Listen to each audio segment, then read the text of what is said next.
Through the Desert by Henryk Sienkiewicz. Every thumbs up is a signal that it's worth creating more episodes. Chapter 12. A day, a night, and another day passed, and they still continued galloping toward the south, only resting for a short time in the ravines, so as not to tire out the camels too much, to feed them and to give them water, and at the same time to attend to their own wants. For fear of being pursued, they turned off more toward the west, as they did not need to worry about a supply of water for some time. The rain had only lasted 7 hours, but it was such a heavy storm that Idris, Geber, and the Bedouins knew that enough water could be found for several days to come in the bed of the ravines and in the natural hollows and cavities made by the rocks. After a great downpour, as is generally the case, the weather was fine. The heavens were cloudless and the air so transparent that one could see for an immeasurable distance. During the night the star-strewn firmament shone with the luster of a myriad jewels, and a refreshing coolness came from the desert sand. The humps of the camels had become smaller, but the animals were well fed and still kek, as the Arabs say, which means that they were not tired out. They ran so fast that the caravan advanced at almost as sharp a pace as on the day they departed from Garak el-Sultani. Staś was surprised to see that the Bedouins found provisions of maize and dates in the many narrow passes among the clefts of the rocks protected from the rain. That led him to think that certain preparations had been made before they had been kidnapped, and that everything had been planned beforehand, between Fatima, Idris, and Geber on one side, and the Bedouins on the other. It was easy to guess that these men were partisans of and believers in the Mahdi, who wished to capture him, and that they were readily drawn into a conspiracy by the Sudanese. In the vicinity of Fayoum, near Garak el-Sultani, there were many Bedouins camping in the desert with their children and camels, who went to Medinet or to the railway station trying to earn something. But these two Bedouins Staś had never seen before. They could not have come from Medinet, because it seemed they did not know Saba. It also occurred to the boy that perhaps it might be well to try to bribe them, but when he remembered their enthusiastic cries each time the Mahdi's name was mentioned, he knew that this would be impossible. The boy did not, however, submit passively to all this, for his heart was full of wonderful energy that had only been stimulated by the misfortunes he had suffered. "Everything I have undertaken," he said to himself, "has ended in my being beaten black and blue. But even if I were beaten every day with the scourge, or killed, I should not cease trying to devise for Nell and myself a means of escape from the hands of these villains. If the parties searching for us get hold of them, all the better, but I shall act as if I did not expect them to come at all." Then when he thought what had happened to him, how these treacherous and cruel men had taken his gun away, had beaten him with their fists and stamped upon him with their feet, he became furiously angry. He not only felt that he was conquered, but proud as he was of being a white man, he felt especially humiliated by being subject to them. Above all, he felt the wrong done to Nell, and this, together with the exasperation that had taken deep root in his heart since his last misfortune, made him heartily hate the Sudanese with an irreconcilable hatred. It is true, he had often heard his father say that hatred blinds one, and that only those who are unable to rise above it give way to it, but for the present he could not suppress it or even hide it. He could not even prevent its being noticed by Idris, who really began to feel uneasy, for he realized that in case the pursuers were to overtake them, he could no longer count on the boys interceding for him. Idris was always ready to undertake the most daring deeds, but being a very sensible man, he said to himself that one must anticipate everything in case of defeat. In fact, always have a little side door open for escape. Therefore, after the last occurrence, he wished to get back a little into Staś's good graces, and at the next stopping place he began conversing with him. "After what you attempted to do," he said, "I had to punish you, otherwise the others would have beaten you to death, but I told the Bedouins not to hit you too hard." And on receiving no answer, he continued, "Listen, you yourself have said that white people always keep their promises, and therefore, if you will swear to me by your God and by the head of this little Bayut that you will not undertake to do us any harm, I will not have you bound up at night." Even then, Staś did not answer a word, and it was only by the strange glint in his eyes that Idris realized he was speaking in vain. But although Geber and the Bedouins coaxed him, he did not have Staś bound at night. When Geber continued to insist, he answered him angrily. "Instead of going to sleep, you will keep guard tonight. I have decided that henceforth one of us will keep guard while the others sleep." And so from this day on, relays of guards were arranged. That greatly hindered, in fact nearly completely frustrated, Staś's plans, for each guard took good care to watch him well. But on the other hand, the children were given more freedom, and were allowed to be near each other and converse freely. So at the next halting place, Staś sat down by Nell to thank her for her assistance.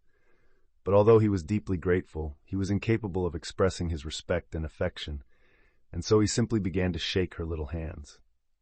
"Nell," he said, "you are very good, and I thank you, and besides, let me tell you that you acted like a person 13 years old at least." Such words from Staś's lips were the highest praise, and the little girl's heart burned with joy and pride. At this moment, it seemed to her that there was nothing too great for her to attempt. "When I am grown up, they will see," she replied, casting an aggressive look in the direction of the Sudanese. As she did not yet know just what had really happened and why the Arabs had attacked Staś, the boy began to relate how he had made up his mind to steal the gun, kill the camels, and force their captors to return with them to the river. "If this had succeeded," he said, "we should have been free by this time." "Did they wake up?" asked the girl with beating heart. "They did wake up. That was Saba's doing. He came running along and began to bark enough to awaken the dead." Then she was angry with Saba. "Horrid Saba! For doing that I shall not say a word to him when he comes running up. I shall just tell him that he is bad."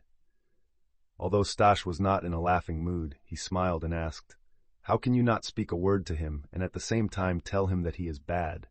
Nell elevated her eyebrows to show her annoyance, and with a shy voice replied, "He will see that by my face." Maybe, but he was not to blame, because he did not know what was going on. Remember, too, that he came to our assistance. The remembrance of this somewhat cooled Nell's anger, but she did not wish to forgive the evildoer at once. "Very well," she said, "but a real gentleman ought not to bark when greeting you." Staś smiled again. "A real gentleman does not bark when greeting you or when saying goodbye unless he be a dog, and Saba is a dog."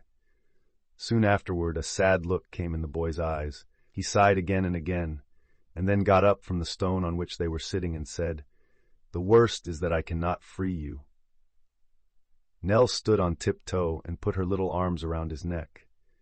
She wanted to console him, wanted to murmur her thanks close to him, with her little face on his cheek, but as she could not find appropriate words, she merely clung more lovingly to his neck and kissed him on his ear. Saba, who was always late, not so much because he could not keep step with the camels as because he chased jackals on the way and barked at the hawks crouching on the rocks, was seen running up and making as much noise as usual. As soon as the children saw him, they forgot everything, and notwithstanding their sorry plight, they began caressing him and playing with him as usual, until the Arabs stopped them. Shamis gave the dog food and water, and then they all remounted and departed in great haste, going farther toward the south.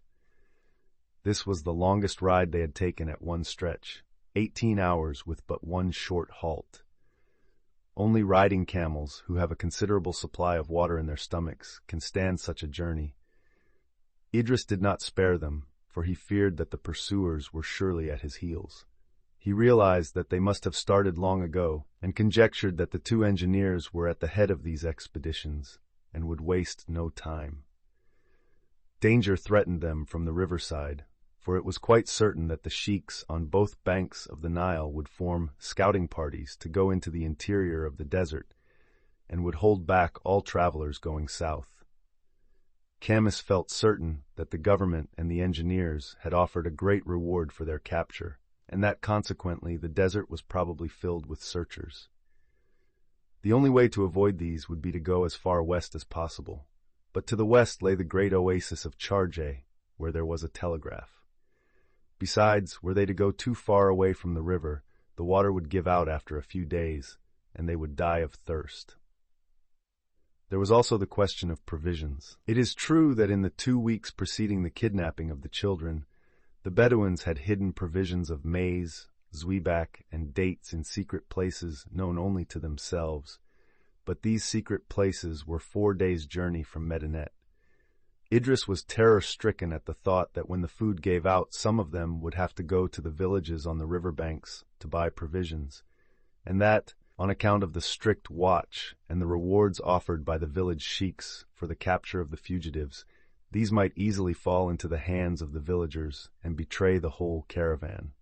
The situation was indeed difficult, almost desperate, and Idris saw more clearly every day what a wild scheme he had undertaken.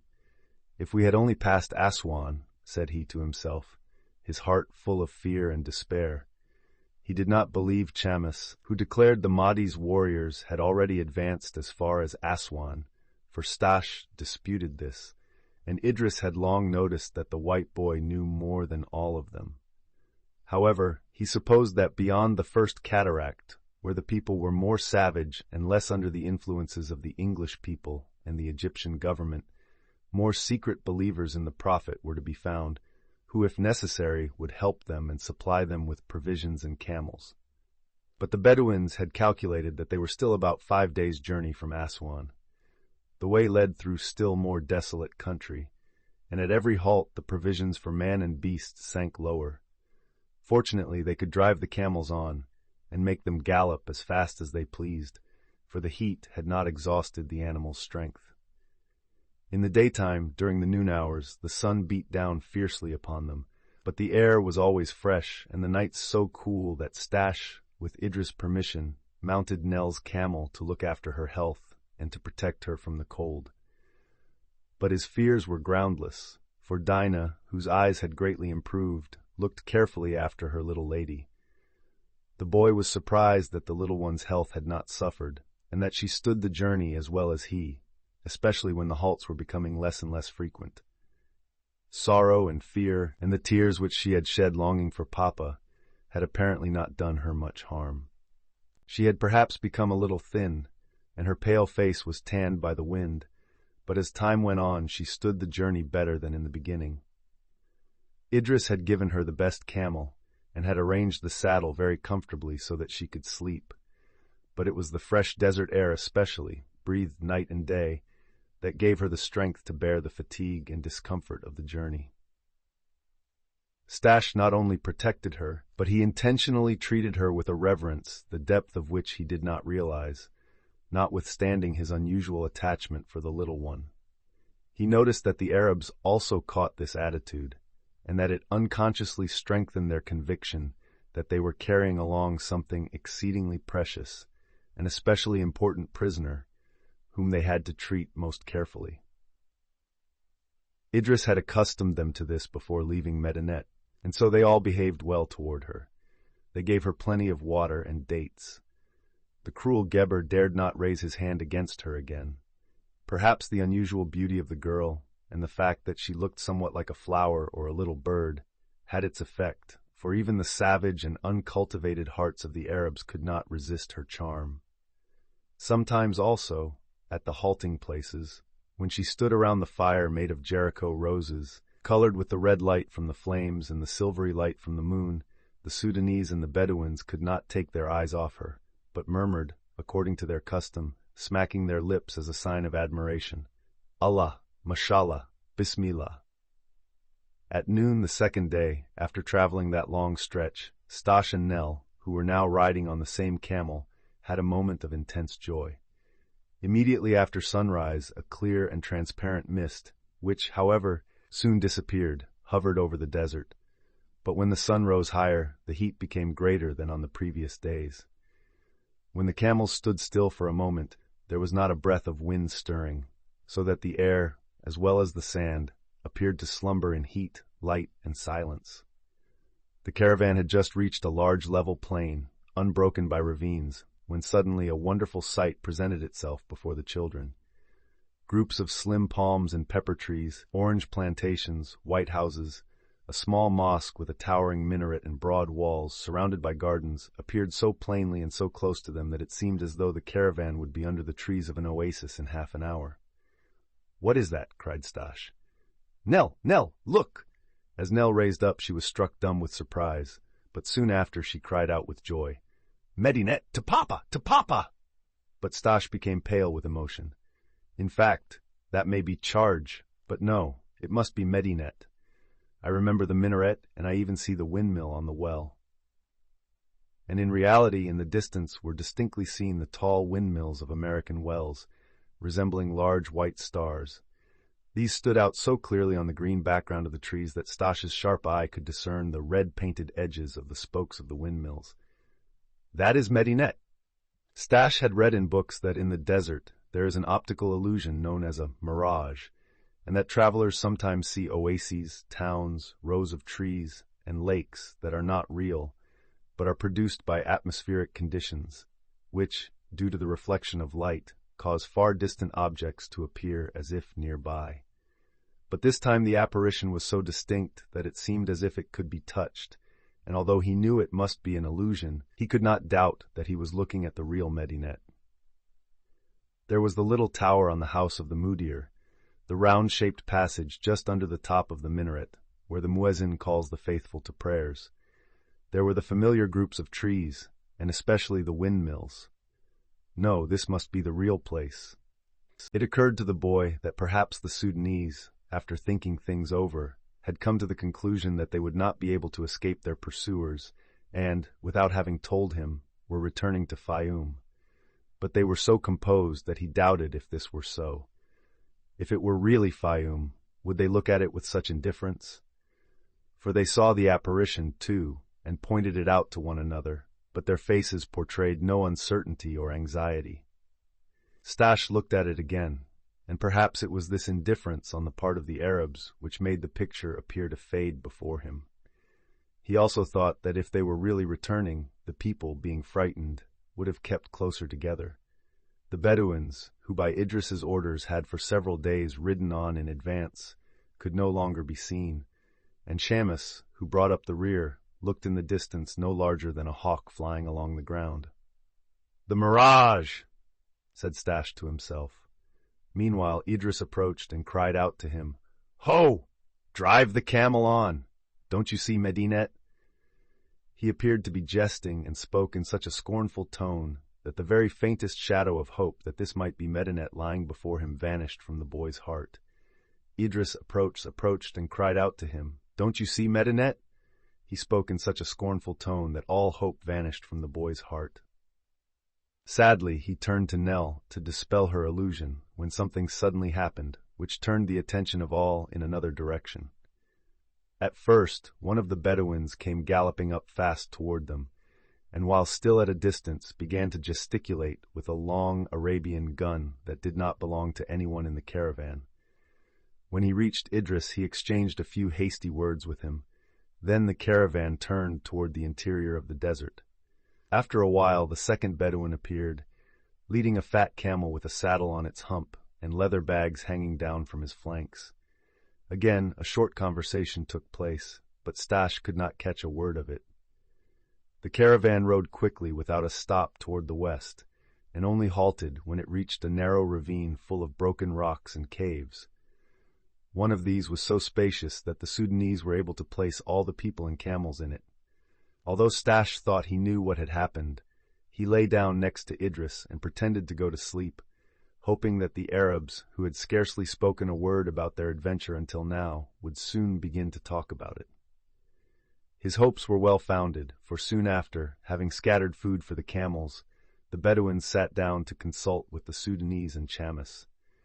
"From now on, we must ride only by night and hide in the daytime," the one-eyed Bedouin said. "In future, we will come across many ravines, and in these we can conceal ourselves securely." "Are you sure that it was a guard?" asked Idris. "Allah, we spoke to him. It was good that he was alone. He stood concealed behind a rock so that we could not see him, but we heard the camel's voice from a distance. Then we slackened our pace and rode so softly that he saw us only when we were a few steps off. He was very much frightened and tried to point his gun at us. If he had fired, even if he had not killed one of us, the other guards would have heard the shot, and so I said to him quickly, "Stop, we are pursuing people who have carried off 2 white children, and soon all our company will be here." The fellow was young and stupid, and so he believed us, though he made us swear by the Koran that we were telling the truth. We dismounted from the camels and swore, "The Mahdi will forgive us." "And bless you," said Idris. "Tell us what you did." "When we had sworn," continued the Bedouin, "I said to the young man, 'But who can prove to us that you yourself do not belong to the thieves who are fleeing with the white children and have left you here to hold up the pursuers?' I bade him to swear too, which he did, and he believed us all the more. We began to question him, asking what orders had come from the sheiks along the copper wire, and whether the thieves were being pursued in the desert. He replied in the affirmative, and said that they had been promised great rewards, also that all ravines at a distance of 2 days' journey from the river were guarded, and that there were large baabaris, steamers, filled with Englishmen and soldiers continually passing up and down the river. Neither ships nor soldiers are of any avail against the power of Allah and the Prophet. It is as you say? And now tell us how you made way with that fellow." The one-eyed Bedouin pointed to his companion. "Abu Anga," he said, then asked him if there were no other guards nearby, and on his replying in the negative, he suddenly drove his knife into his throat so that the latter never uttered a sound. We threw him into a deep hollow and covered him up with stones and thorns. In the village they will think that he has fled to the Mahdi, for he told us that such things have happened. "May God bless those who flee, as he has blessed us," answered Idris. "Yes, we have been blessed," answered Abu Anga. "For now we know we must keep 3 days' journey away from the river, and besides that we have captured a gun, which we needed, and also a camel to milk. The bags," added the one-eyed man, "are filled with water, and there is a fair amount of millet in the saddle-bags, but we did not find much powder. Chamis has several hundred cartridges, which belong to this white boy's gun, which we don't know how to shoot, but the powder is the same, and it will also do for our gun." Still Idris became thoughtful as he heard these words, and a very troubled look was imprinted on his dark face, for he realized that as one had already been killed, even Stash's intervention could not protect them from being punished, in case they should now fall into the hands of the Egyptian government. Stash listened attentively with beating heart. This conversation seemed like good news to him, and he was especially glad to hear that parties had been sent out to hunt for them, that rewards had been offered, and that the sheiks of the tribes along the banks had received orders to hold up all caravans traveling south. The boy was also greatly pleased on hearing about the ships which steamed upstream with the English soldiers. The dervishes of the Mahdi could fight well with the Egyptian army, and even defeat them, but with the English it was quite different, and Stash did not doubt a minute that the first battle would end in the savage tribes being completely defeated. Thus he consoled himself with the thought that even if they were taken to the Mahdi, there was a possibility that before they got there, the Mahdi or the dervishes might be wiped out. But he did not feel so much comforted when he thought that in this case a journey of a whole week still lay before them, which would at least exhaust Nell's strength, and that during all that time they would be in the company of these villains and murderers. When Stash thought of the young Arab whom the Bedouins had slaughtered like a sheep, he felt very much frightened and sad. He decided not to say anything about it to Nell, for fear that it might terrify her and increase the sadness she had felt on seeing the elusive pictures of the oasis Fayoum and the town Medinet disappear. Before they had reached the ravine, he saw that her eyes were filled with tears, and so, when he had gotten all the information he wanted out of the story, he pretended to awake and went to Nell. She was sitting in a corner next to Dinah eating dates, which she moistened a little with her tears.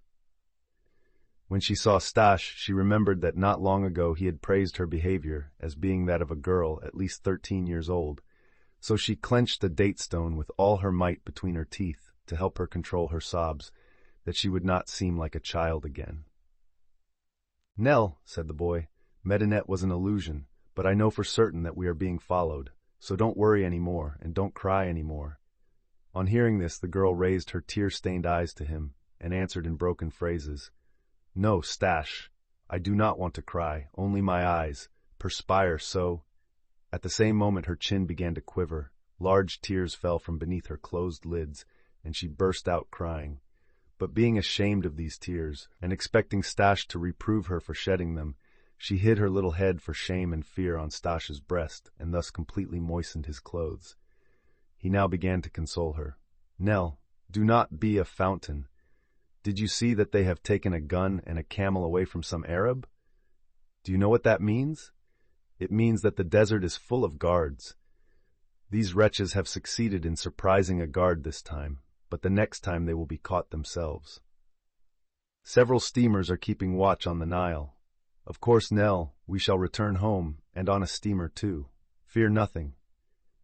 He would have consoled her still longer in this way if a peculiar sound ringing out of the center of the flying sand, which the last hurricane had blown into the ravine, had not attracted his attention. This sound somewhat resembled the thin metallic music of a whistle. Stash interrupted the conversation and began to listen. Soon afterwards, similar sounds, thin and sad, could be heard coming from various directions at once. An idea occurred to the boy that perhaps Arabian guards had surrounded the ravine and were making signals to one another by means of whistles. His heart began to beat. He repeatedly looked at the Sudanese, in the hope of seeing fear on their faces, but in vain. Idris, Geber, and the two Bedouins calmly chewed zwieback.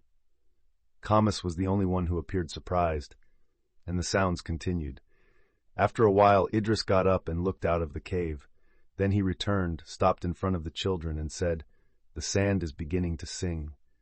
Stash was so curious that for the moment he forgot his resolution not to speak to Idris again, and asked, "The sand, what does that mean?" "It often happens, and it means that there will be no more rain for a long time, but the heat will not harm us, for until we reach Aswan we shall ride only by night." And he would say no more. Stash and Nell listened for some time to these peculiar sounds, which lasted until the sun went down in the west. Then night came on, and the caravan continued on its journey. Remember to subscribe.